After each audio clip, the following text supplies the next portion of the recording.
Hello everyone, welcome to another chess video. This is Seikster, as always. And before we start, I just want to thank all of you who have subscribed. I'm very happy to see that people are watching my videos and enjoying them.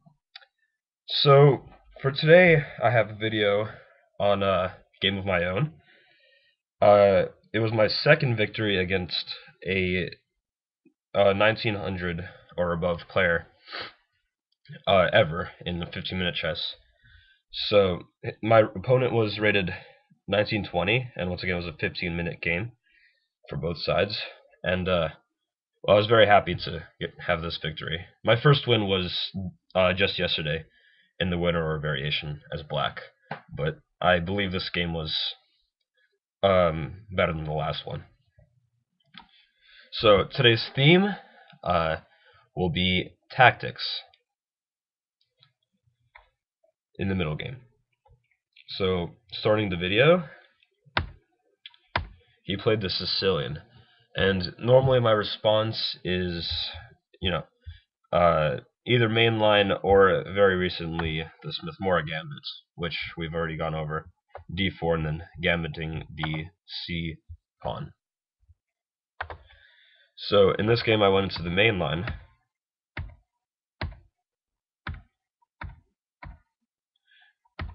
and I played bishop e3 because I wasn't really sure what variation he was going to go into.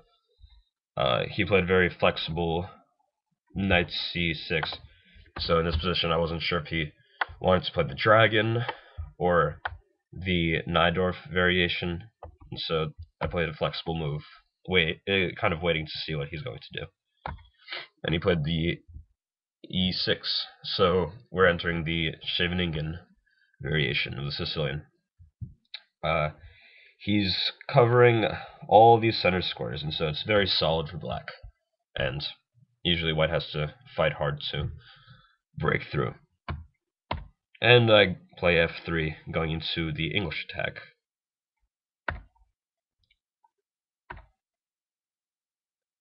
Also, the purpose of f3, for those of you who don't know, is, well, if you play queen d2 right away, black can harass this bishop. And this bishop is quite important. The bishop pair is always a good thing to have in a game. So that's why people usually like to avoid getting to these complications with the knight and losing the bishop pair. So you play a nice f3, also securing the e4 pawn.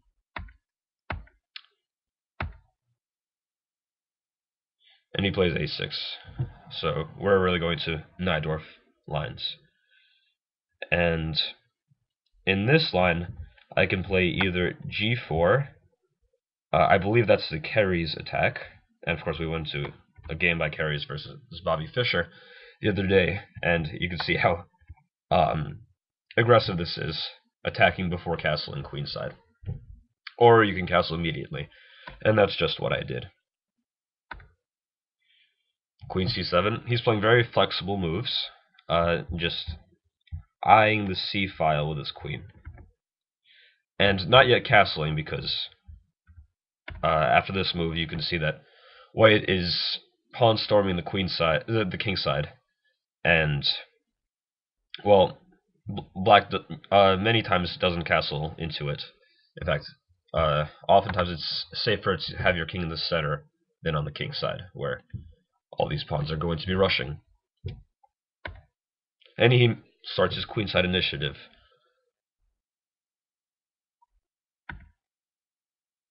I charge fourth.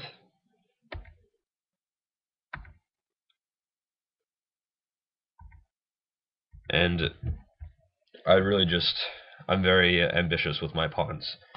And also at this point I was thinking, oh god, why am I getting to these positions with someone who's much higher than I am?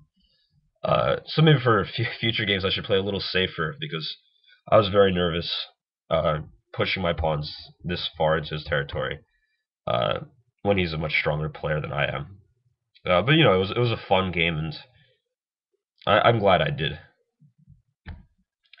And you can also see that some black's pieces are passive. This knight is quite passive. And, well, he's a little bit cramped because I have such a spatial advantage on the king side. And I don't really see a queenside attack coming up very soon. He still has to bring this rook over to the c file, move this knight out of the way, and then he'll have an attack. Whereas my pawns are already on the king side. So I'm a little faster than he is. He plays knight takes d4. And better would have been knight to e5. Whoops, sorry. Knight to e5. Putting a little bit of pressure on this pawn, but then could have followed f3, f4. This is just one line. And knight takes c3. These are the moves the computer gives. And a3, slowing down the queenside initiative. Which actually brings me to another point. Sorry I missed this. When I made this h4, h5 push, the computer says it's a little ambitious. Instead, it would have been better a2, a3. And so, I noticed in a lot of my Sicilian games, I leave out this a2, a3 to slow down the queen side of the attack. I at times feel like it's useless and is just a waste of time, but when I go over many of my games, the computer says, play a3, play a3, and so that's just something to consider. If any of you have, in your Sicilian games, left out this a2, a3, look for it, and it might help your future games. A variation might follow afterwards, like this. Those are the computer moves. And White's initiative is quicker. The computer gives this half a pawn to White. So anyway, he took on d4 with a knight, a recapture, and he plays a slightly dubious move, e5, which is in most Najdorf variations the move that White wants Black to play. He wants Black to make this weakness on the d5 square, so he can put in this knight, which later in the game this d5 square proves to be fatal. So retreat the bishop.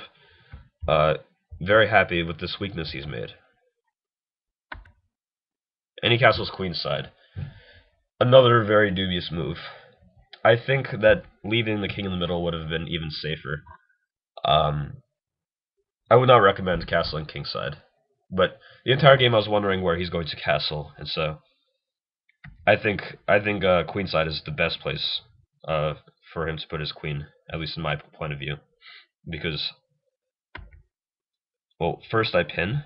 The computer says the immediate knight d5 would have been better to take away this defender, forcing him to give up his light square bishop defender. And then I'll have this very powerful bishop, and, well, the bishop pair, eyeing all these empty squares. So first I pin, he unpins, and then I play the good move, knight d5. Attacking the queen and the bishop, and so he's forced to give up his light square bishop. And, furthermore, the bishop pair.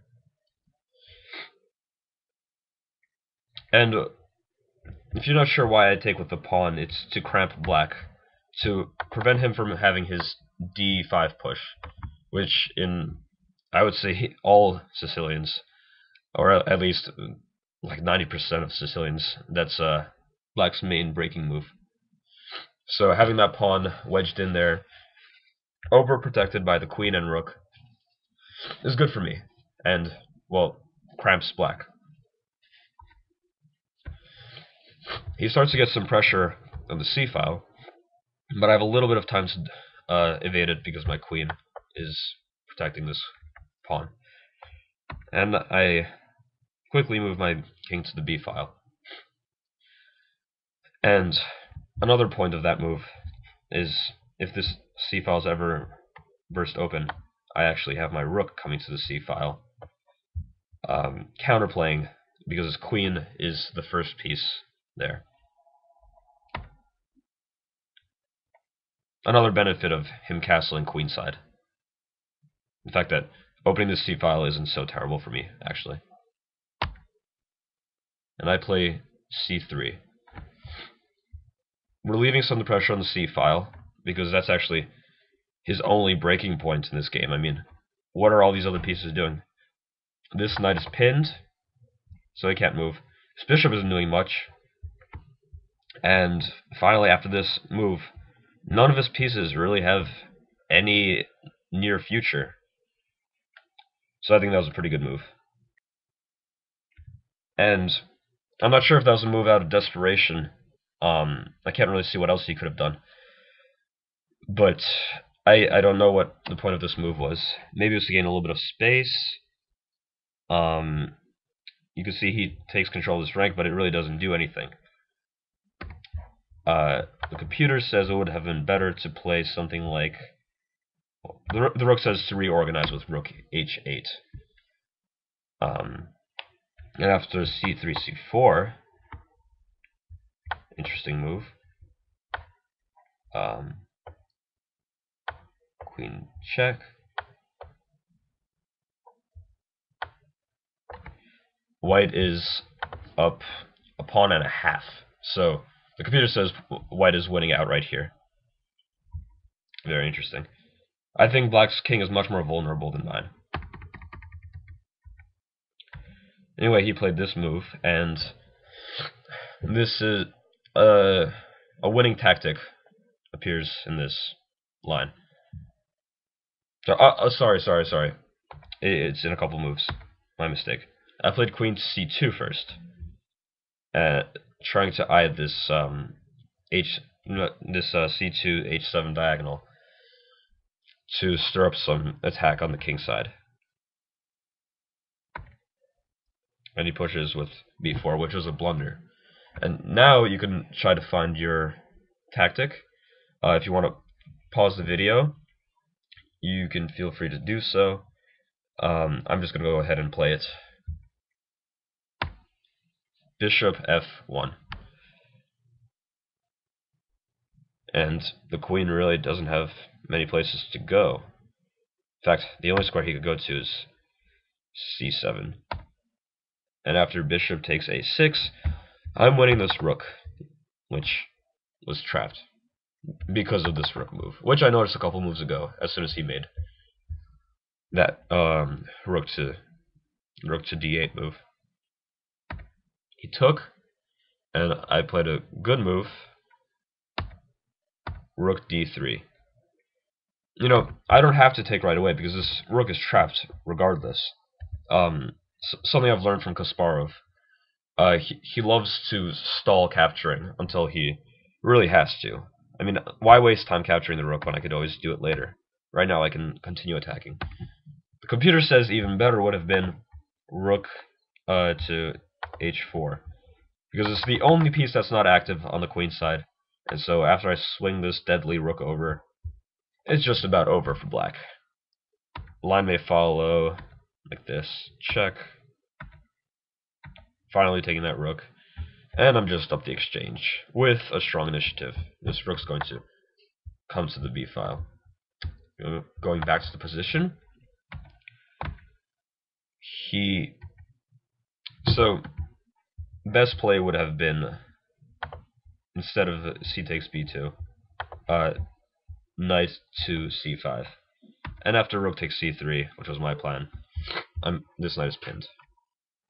Anyway, he played the move that I was happy to see, because after queen takes, check, king, a8, the computer says there's mate in 7, which is basically after black gives up all of his pieces. So he was maybe thinking that the queen and the king are lined up in the same file, so he could play rook b8 at some point, but he has no time because I'm the tempo up, and, well, I win the game. Checkmate, thanks to this beautiful bishop on e3. So I was really happy about this game. I think it was somewhat of a crush on the queen side, And I think the move of the game was probably finding this bishop f1 tactic, regrouping, forgetting about the pin, and finding a better move. So I was very happy about this game. I hope you guys like it, and well, like and subscribe if you like this video. For future videos, I'm considering either A, going over Nimzovic's book, Aaron Nimzovich, My System, which is where I learned most of the theory I know now. It was the first book, the first chess book I've read. So if you guys want me to make some videos, I'll make a series going over pretty much every chapter in his book. So that's the first choice. Or I can continue annotating games, maybe even following up with some opening principles. I could even make a series on, I don't know, the French defense, look over some games in the French. So please comment what you would like me to do in future videos, and I'll try to do the best I can. So I hope you guys liked it, and I'll see you guys next time. See ya.